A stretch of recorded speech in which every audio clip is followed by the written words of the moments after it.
let's talk about that concept, man. The buy low, sell high. I'm sorry, the sell high, buy low concept. I think is really cool. This idea. I talk about this with my Miami friends often, and they're like, "Yeah, man, I can cash out." Right, Miami's gone bonkers in home price appreciation since COVID too.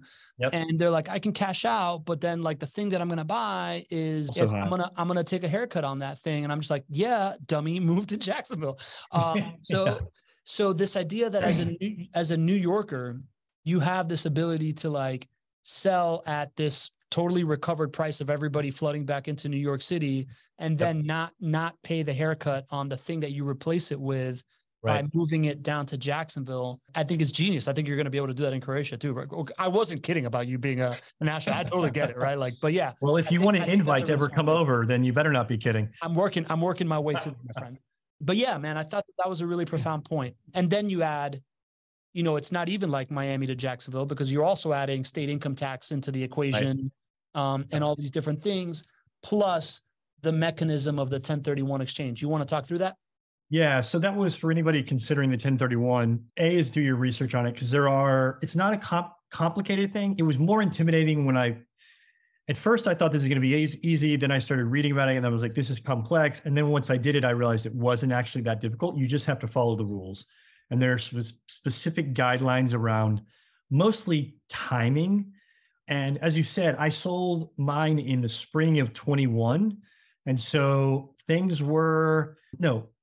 spring of 21. And things were just crazy. And that was great as a seller because I had 18 offers, I think. I sold it for like 30% over what I had listed it for. Fantastic. But when I started looking to buy, I was now in the position of the buyer.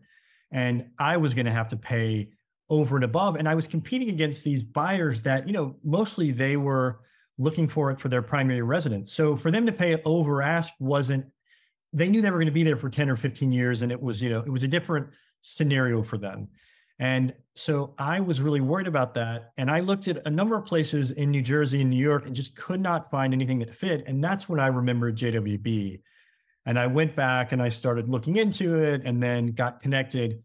And what I absolutely loved and what worked so well for me was that, it's a list of properties that they share with you.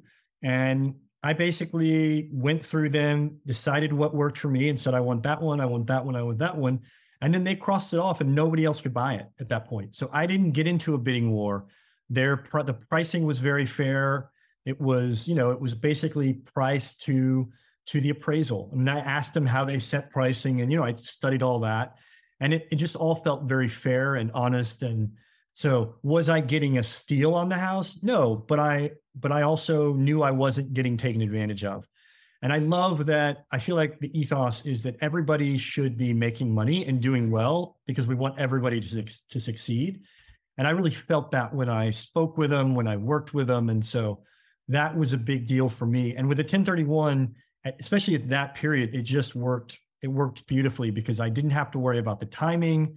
I knew it was all going to be taken care of in that regard. So yeah, it definitely worked very well in that process. Thank you for that, man. Brilliant stuff, right? Like the idea of, again, now I'm just, I'm a marketing guy. So I'm thinking of like things to say of like how to package it. But like the idea, like you're always like buy low, sell high, right? And then the other side of it is after you sell high, you got to go buy low again, right? Right. And then you multiply the ability to do that because of the fact that you don't have to buy in your own backyard. Yep. Plus if you go from a place that has really high taxes, like New York and California, and then go buy in a place like Florida, it gets magnified even more by the discrepancy in taxes. And then you add the beauty of the 1031 exchange, which allows you to defer the taxes even further. Yep. And you have this just like beautiful exponential kind of like leverage financial engineering mechanism. Lee is, you obviously know who Lee, our MVP is, but he's putting in here with the 1031, you have to find somebody that is a qualified intermediary, 45 days to choose more than one property to invest. Like you have 45 days to choose the property, 180 days to close. So you got to go into this with your eyes wide open with somebody that can get you there and has the inventory can help you make sure that you're closing. Did you know all this stuff going in kind of thing? And well, I had done the research. I didn't quite understand how it worked. As I became more familiar with it, I began to understand it. And I actually, before I worked connected with JWB, I looked at some of the bigger builders in Jacksonville. That's where I started. And they were all promised. The thing is, they couldn't promise me completed projects. And so there was this risk. The thing is, as Lee points out, you have 45 days to identify the property you're going to buy. And then from that first date, you have 180 days to close. Basically, from when you close on the property you're selling to when you close on the other property, 45 days to identify it, and then 180 days to close. Well, I was running the risk of identifying these properties and then not being able to close on them, which would mean that I would end up having to pay the taxes.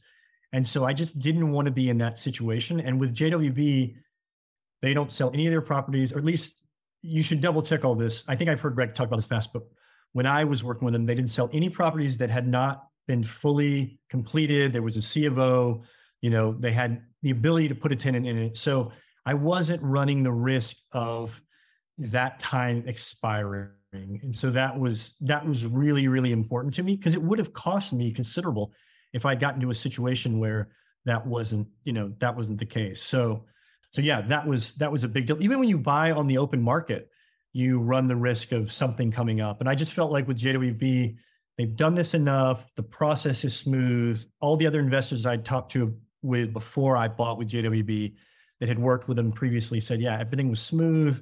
They've got a whole team set up to do it.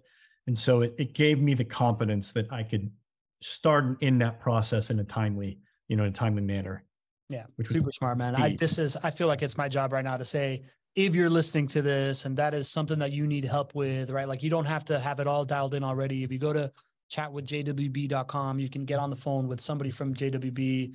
They're experts in this. They can talk you through whatever you don't know or whatever you can't understand yet. But if you want to, if you bought low, you're selling high, and you want to go buy low again, and you want to save a bunch of taxes, that's a really good opportunity to go jump on chatwithjwb.com.